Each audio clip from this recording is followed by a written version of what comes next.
I know there's a quarterback battle going on, but can you just specifically speak to Dante and what you've seen out of him this 2 weeks and how you guys have meshed together and just some of the things that he's been doing really well. Yeah, I mean, first and foremost, I'm just want to thank my Lord for this wonderful opportunity he's gave me for this interview. But speak on Dante, he's doing a great job. I mean, everybody in that room is doing a great job. Throughout fall camp, I was able to get touches with all the QBs. From whoever it is, all the way to the bottom. Dante's doing a great job of being able to speak up more and being comfortable with sometimes checking us out of certain situations, and so as well for Austin knows that he's doing a great job. So our quarterbacks are doing a great job, and I feel like Coach Stein is doing a great job of developing the quarterbacks to be the whoever it is at the end of the day. We got guys. Right here on the right, Zach. Seems like it's been a pretty healthy balance between offense and defense so far in camp, whether it's offense having a good day, defense having a good day. How do you kind of, describe that balance and the competition between those two sides? I mean, honestly, I just love the competition that's going on right now. Just seeing the competition going up and like the level of confidence between both offense and defense, it's amazing. You've seen the growth we have since, from spring and then now into going into fall camp, and especially from the beginning of fall camp.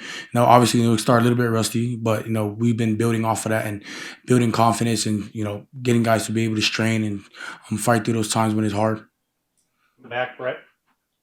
Pancho, kind of speaking on that growth, just how far along do you feel like the team has gone over the last couple of weeks, and kind of looking back to even a season ago? Do you feel like the team is where you guys want to be at this point, and how much more further along do you feel like you guys need to be, obviously, with a couple weeks left until the season? Yeah, I mean, that's a great question. I feel like, you know, most of the time we feel like we are where we are, but at the end of the day, I feel like there's room for improvements every single day. One thing I like about Coach Lining that they do a great job of, saying, 1% better, getting better every single day, not being comfortable, but being comfortable and uncomfortable, if you get what I'm saying, being able to just fight through that, just not being lackadaisical and stuff like that. Right here on the left, James. Pancho, where are you better just at the parts of your job between the lines? We talked about leadership before, but I'm talking about just like front identification, box counts, O-line calls, and all those things that just go into playing your position specifically. Where are you better today than you were at the end of last season and a year ago when you were going to be a starter? I feel like I've gotten better at leadership, honestly, and like you said, box identification, being confident in the playbook, being able to understand, when we get in this type of certain situation, like what are we going to check into, and just being able to have that conversation, like with some of the skills, I like recently what I've been doing is trying to learn formations and trying to learn the routes. Being able to understand, what their job is, because at the end of the day, I want to make sure everybody's doing their job, and I want to know their job as well.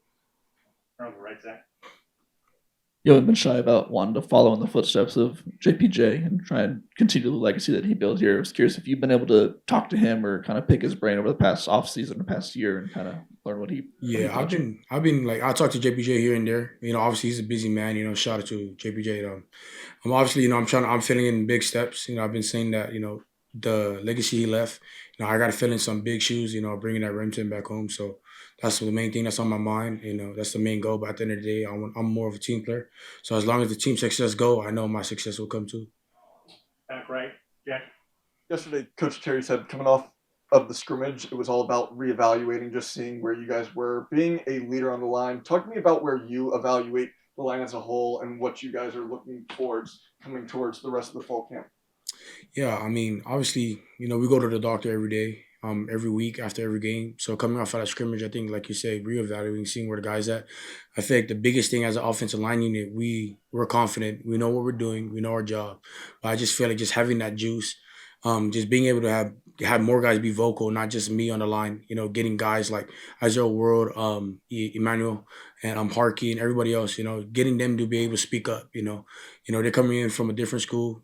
Still trying to smooth their way in. But I tell everybody in the line sometimes like you guys can speak up. We're the big boys at the end of the day, and we're the one that get the action going, and they're gonna follow us. Whatever they see us doing, they're gonna feel away. Right here, Matt.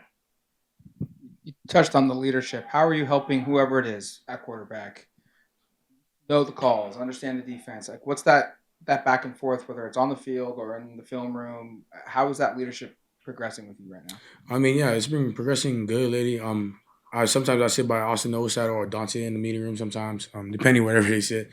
But I just talk to them. I even talk to like some of the skills. Like I do like Malik Benson. Like I would ask him, "Oh, what is that route?" And he kind of explained it to me and stuff like that, and formations and uh being able to just be with the younger guys too. Like a dude like Luke Moga, he does a great job. KJ Smith, all those younger guys, those younger QBs, they do a good job of just having confidence and stuff like that. And just sometimes I just have to remind them like when you go in there, don't have no nervousness, just let it out go. Just, imagine yourself playing back at home, just another game of football. But now it's just at a higher level. Right here, James. As you get to work with him more in practice, what is it that makes Eman special at that position compared to, I want to say any one guard, but any guard? What makes him unique and a special guard in particular? One thing I do love about Eman is his physicality and tenacity that he brings every single day. Like that dude, like when we're in the play, like we are moving people, and that's what we're taught to do, and that's what our positions do is to move people. So Eman does a great job of being able to understand schemes. Like I said, he's very physical and he brings that tenacity every single day.